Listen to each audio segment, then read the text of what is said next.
Okay, in this video, I'm going to get you set up to be able to upload data sets with Python.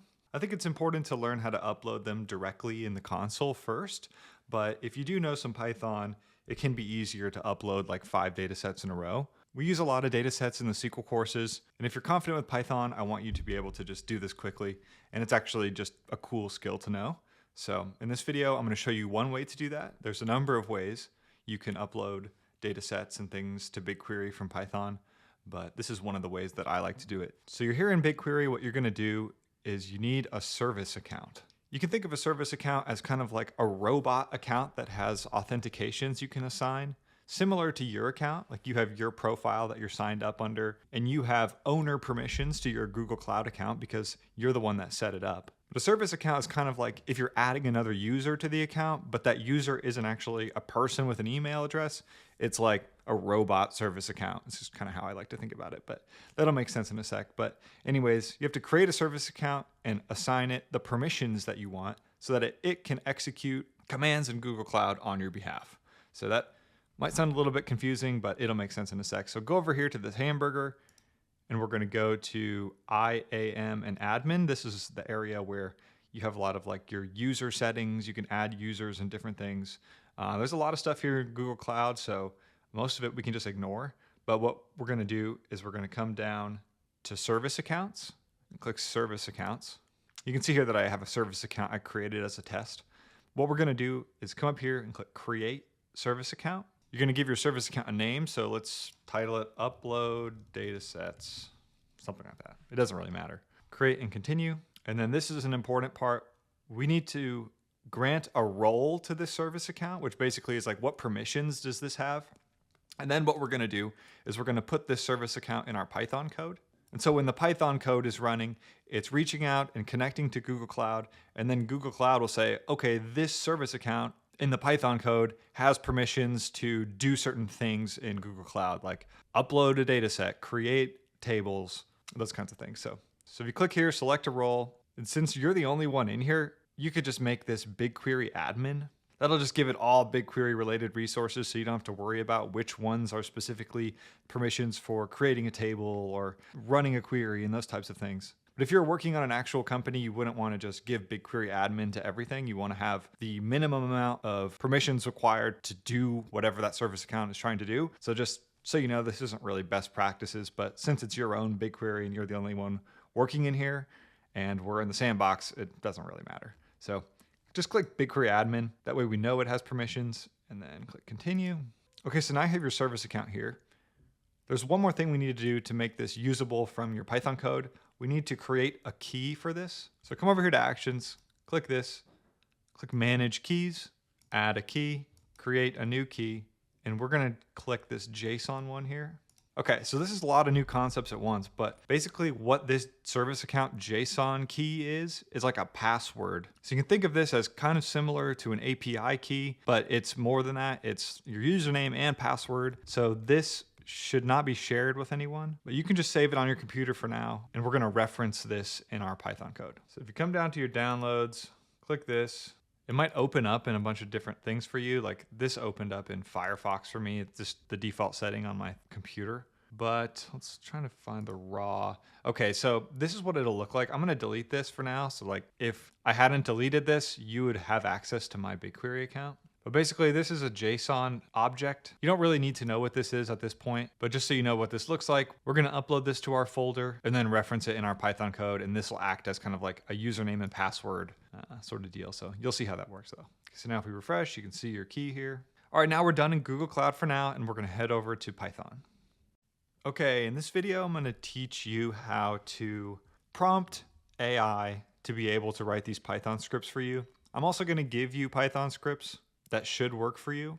But if they don't for whatever reason, I want you to have the ability to be able to use AI to fix your own problems. Since this is not really a Python course, it's kind of outside of the scope for me to be able to tell you all the things that could possibly go wrong and teaching you how to download Python and install it to your computer. So I want to just show you how you might upload these data sets from scratch if you didn't have me here to tell you exactly what to do and what Python script to run. So here we're in ChatGPT. I'm just going to use the 4.0 here since this is free. Everyone should be able to do this. And the prompt you're going to use might look something like this. write me a Python script to upload a data set to BigQuery using a service account. Use the pandas-gbq library. Here is what my data looks like. So then go over to the coffee shop CSV that we uploaded earlier and just grab a little snippet of the data. This will help the AI know what are all the column names and what data types are they, so that it can write the Python code that will upload this correctly to BigQuery. So just copy this, come back over here, paste that in. It's okay if it looks ugly. Okay, so assuming you have Python installed on your computer, you're going to need to pip install pandas, pandas-gbq, and Google auth. The next steps, which I'm going to show you in the next video, would be to save the service account JSON file that we downloaded. And then we need to update the BigQuery script with all the things it needs. Like, you know, when we created a data set and we uploaded a table, we named the data set, we named the table based on the CSV file we uploaded. We basically just have to do all that same stuff in Python.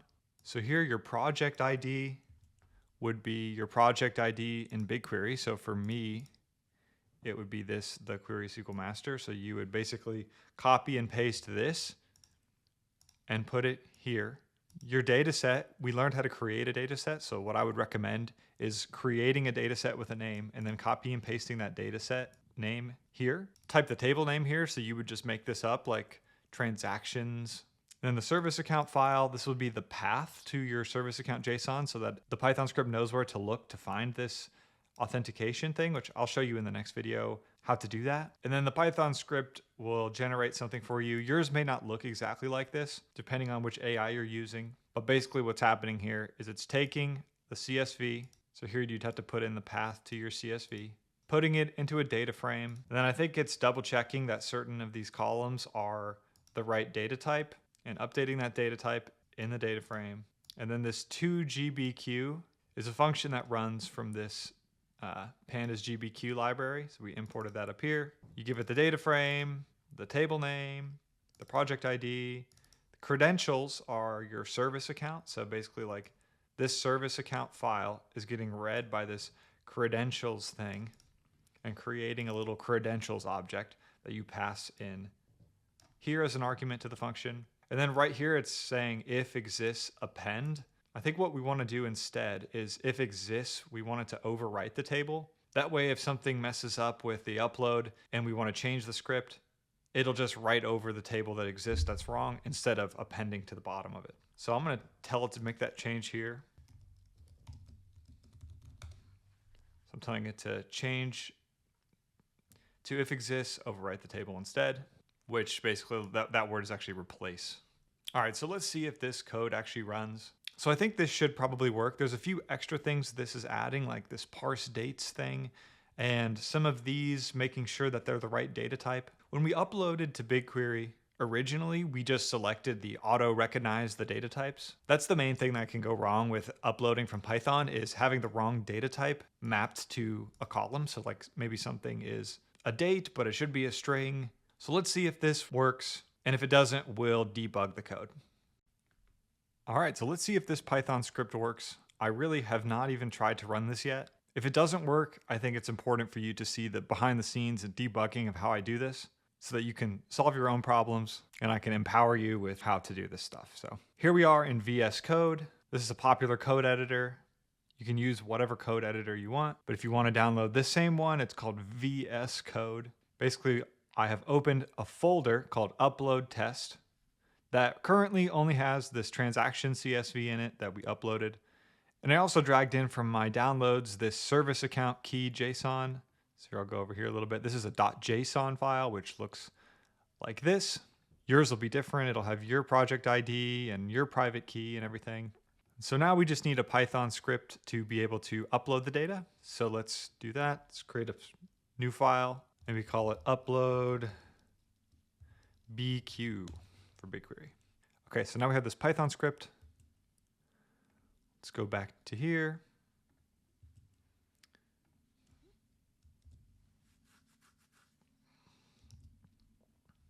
Okay, so this was the script that it generated for us, and we just need to change a few things, and let's see if this works. So you'll probably need to pip install pandas-gbq and some other things.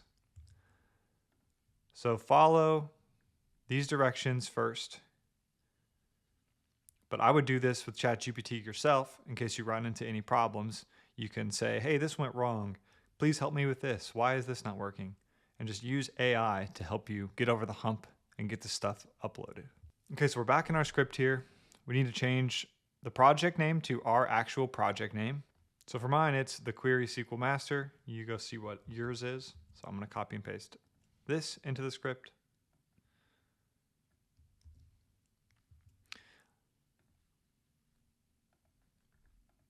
I'm going to come over here and just create a new data set really quick. So let's find BigQuery. I'm just going to create a new data set for this. Create a data set, upload test.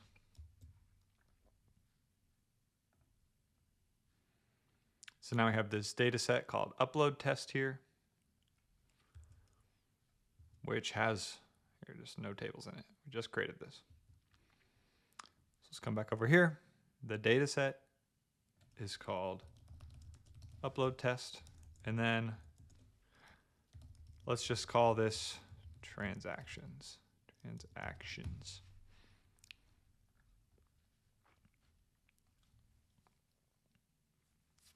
Okay, the next thing we need is the path to our JSON. So if you come up here and just right click, since this is in the same folder, we can just copy the relative path. So you could click copy relative path here.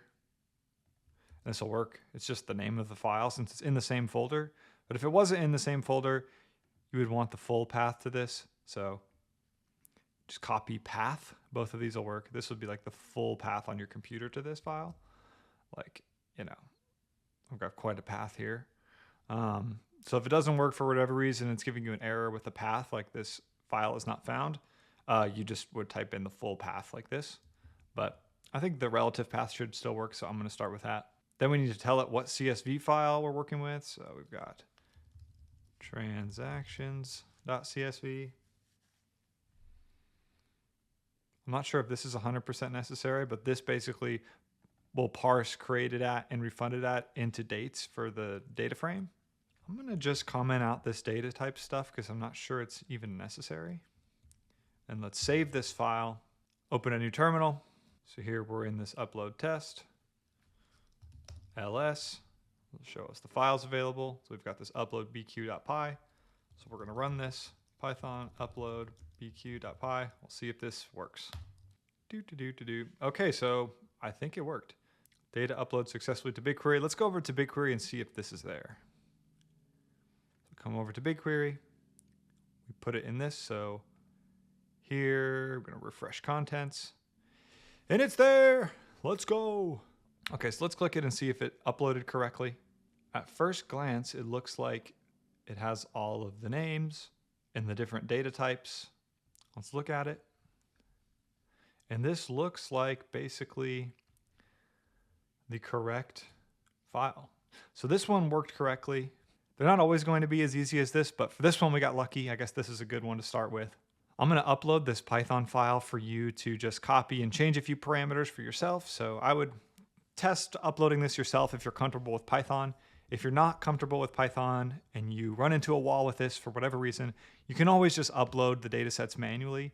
But I just wanted to kind of empower you and teach you this skill so that if you do know some Python, you can learn how to upload data sets to BigQuery from Python and make your life a little easier. In the upcoming modules, I'm going to give you exposure to a lot of different data sets. So for some things, we're going to have to upload multiple data sets at once. So those Python scripts will be a little bit more complicated. Like instead of just this one thing, we would have multiple all in the same script, like upload this CSV to this table, then upload this CSV to this table. So those will be a little bit more complicated and may require some more debugging, but I will give you those Python scripts when the time comes. Hopefully this works out. Let me know if you have any questions or run into any errors. Definitely use ChatGPT first before you ask a question in the community to see if you can get off the hump. And if you get stuck for a while and you figure out a solution, feel free to share what you did that worked for you in the community so that others can learn. All right, I hope this was helpful. This is totally optional, by the way. You don't need to do this. So if you get stuck for whatever reason, don't worry about it. Just keep plugging away, upload the datasets manually. But if it does work for you, I hope you learned something new from this. So keep moving forward, and I'll see you in the next lesson.